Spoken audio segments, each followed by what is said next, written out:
Good morning everybody. कैसे हैं आप? आई होप आप स्वस्थ और मस्त होंगे। लखपत पहाड़ी पेपर स्वस्थ और मस्त है। आज 1 जुलाई। सभी पेरेंट्स, स्टूडेंट, सभी के चेहरे पर एक अलग ही मुस्कान।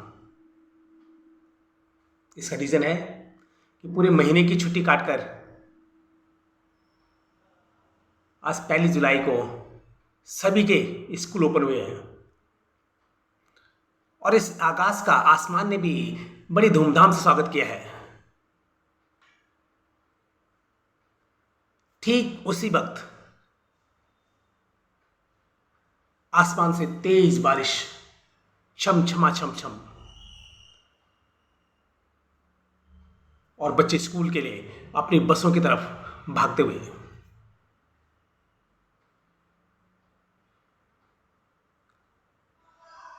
जहां बच्चों के चेहरे पर मुस्कान थी, वहीं उससे भी ज्यादा मुस्कान उनके पेरेंट्स के चेहरे पर थी। पता क्यों? कि पूरे महीने भर उन्होंने किस तरह से अपने पेरेंट्स को तंग किया है, और खासकर उन पेरेंट्स को जिनके 2 या 3 बच्चे हैं।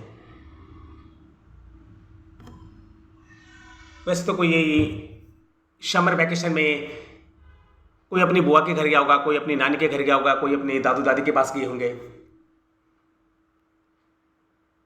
कोई कहीं पर्यटक स्थल पे गए होंगे।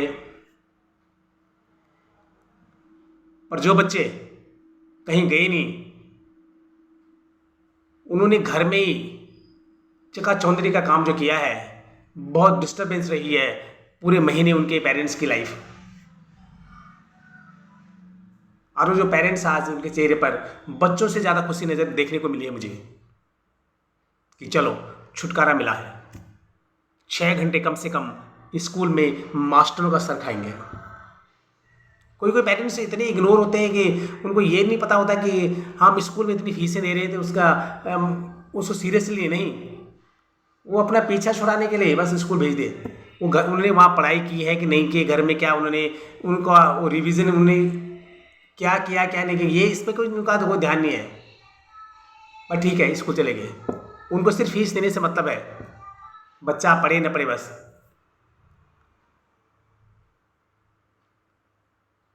पर जो भी रहा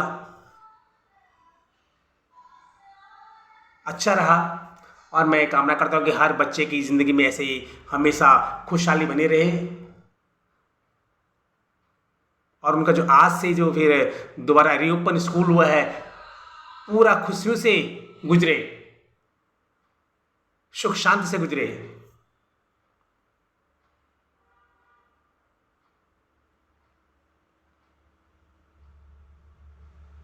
कुछ बच्चे मायूस भी होंगे कि काश 2-4 दिन छुट्टियां और हो जाती,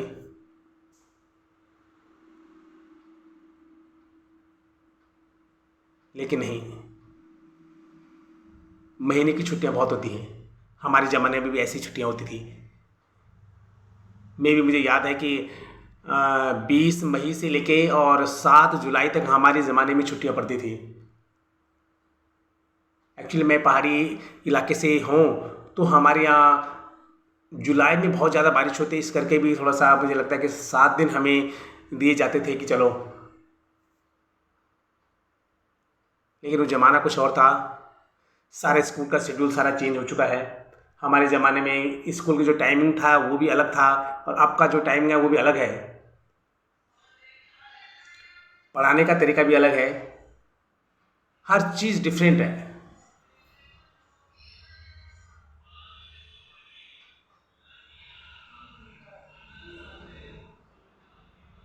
जो सहूलियत आज के बच्चों के पास है वो हमारे पास नहीं थी। हम बारिश में भी, हमें पता है कि बिना छतरी के, बिना बरसाती के हम कैसे स्कूल जाते थे। वो युग भी हमने देखा है, वो एरा भी हमने देखा है, वो ज़माना भी हमने देखा है। सारा बस्ता, सारी किताबें भीग चुकी होती थी, और घर में आके फ़ैन भी नहीं होते थे कि हम उनको पंखे के आगे आके पंखे के नीचे पंखा चला के उनको सुखाएं। स्कूल की यूनिफॉर्म पूरी भीग चुकी होती थी,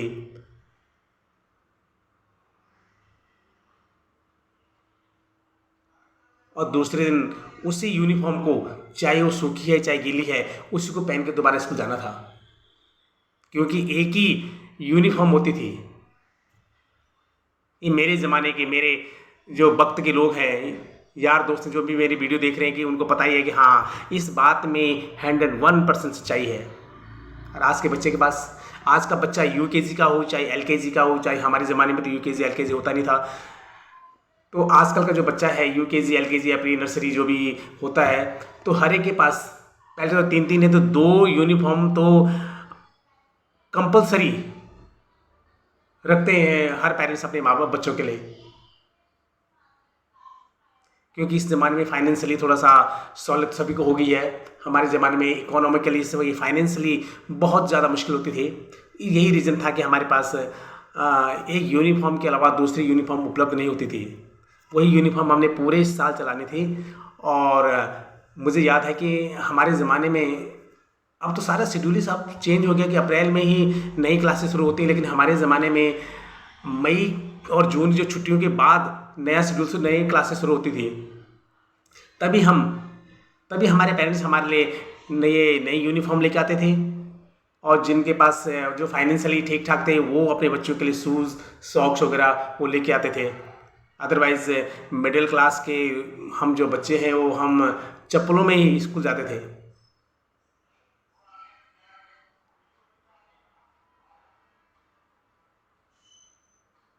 तो अब तो क्या 2-2 जोड़ियाँ शूज़ की, सॉक्स, शर्ट, पैंट या अंदर से अंडरवियर हर बच्चे के पास है। सिर्फ उन्हें पढ़ना है बस, और उनके लिए कोई भी काम नहीं है। न कोई घर का कोई काम है, न बाहर का कोई काम है, न उन्होंने किसी कहीं जंगल में जाना है, न किसी मवेशी का लालन पालन करना है, न किसी जानवर को देखना है, न मम्मी पापा के साथ हाथ बटाना है उनके बिजनेस में, उनके काम में। नथिंग, कुछ भी नहीं उनके लिए। और हमारे ज़माने में हमने पढ़ाई के साथ साथ हज़ारों काम हमारे पास होते थे।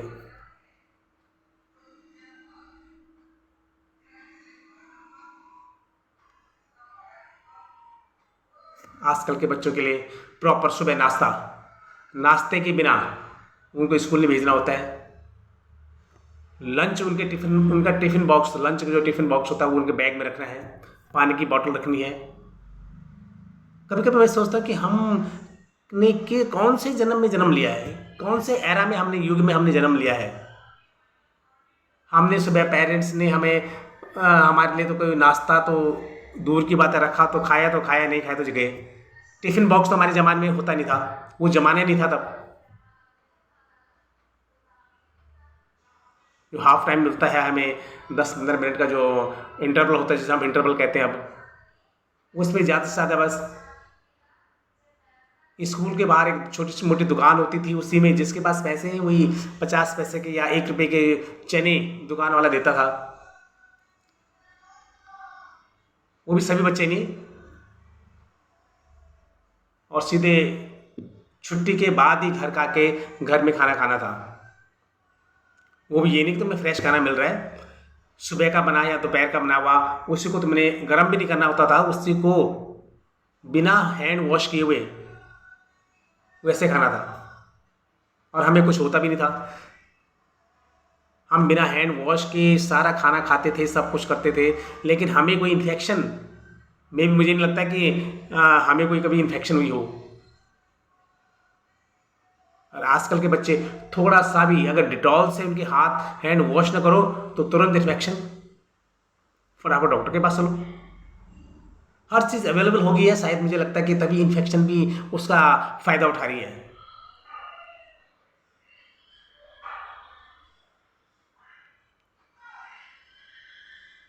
वंस अगेन मैं सभी को फिर ये सभी बच्चों को शुभकामनाएं देता हूँ